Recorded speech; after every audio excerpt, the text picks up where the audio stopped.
ஏசப்பா உங்களை ஆசீர்வதிப்பார். இன்றைக்கு ஆண்டவர் என்னை கொண்டு உங்களோடு ஒரு வசனம் பேசுகிறார். வாசிக்கிறேன் கேளுங்க. எபேசியர் 5:22. மனைவிகளே, கர்த்தருக்கு கீழ்ப்படுகிறது போல உங்கள் சொந்த புருஷர்களுக்கு கீழ்ப்படியுங்கள். சரிங்களா? அதாவது இதுல எப்படின்னா, கர்த்தருக்கு நீங்க எப்படி பயந்து கீழ்ப்படுகிறீங்க, அது மாதிரி உங்க சொந்த புருஷர்களுக்கு நீங்க கீழ்ப்படியணும்.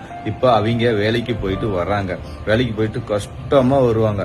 இப்ப வந்த உடனே எப்படி வேலை போச்சு, என்ன போச்சு அப்படின்னு கேட்டு கீழ்ப்படியணும். அதை விட்டுட்டு வந்த உடனே எனக்கு ட்ரெஸ் வேணும், எனக்கு தங்க வேணும், நகை வேணும், இந்த வீடு வேணும், அடுத்த வீடு வேணும், எனக்கு பிளாட் வாங்கி போடணும், எனக்கு அடுத்தடுத்து நிறைய வேணும் அப்படின்னு சொல்லி அவங்கள கஷ்டப்படுத்தக்கூடாது. அது கீழ்ப்படியாது. சரியா?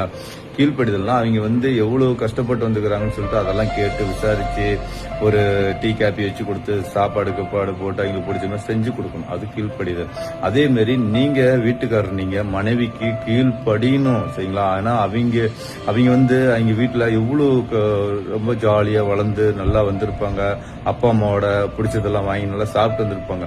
இப்ப அவங்க உங்க கூட வந்திருக்கிறாங்க அப்படின்னா அவங்களுக்கு நீங்க கீழ்ப்படியணும். தேவையானது ஓரளவுக்கு ஆண்டவர் கிருபையில வாங்கி கொடுங்க. சரிங்களா? இப்ப கணவன் மனைவி கர்த்தருக்கு நீங்க கீழ்ப்படியணும். 2 பேரும் கீழ்ப்படியணும். ஏன்னா கணவன் மனைவி ஒரே சரீரம்னு சொல்லப்பட்டிருக்குது. நீங்க 2 பேரும் கீழ்ப்படிஞ்சீங்க அப்படின்னா கர்த்தருக்கு பிசாசு விலகி போயிருவான். உங்களை ஒண்ணுமே பண்ண முடியாது. நல்லா எழுதி வைத்துக் கொள்ளுங்க. பிசாசு ஒண்ணுமே உங்களை பண்ண முடியாது. சரிங்களா? 2 பேரும் கீழ்ப்படிங்க, ஒரே மாதிரி பொருத்தனை பண்ணுங்க. சரிங்களா? கர்த்தர் உங்களை ஆசீர்வதிப்பார். உங்கள் துக்கம் சந்தோஷம் வரும். கர்த்தருக்கு ஸ்தோத்திரம். God bless you.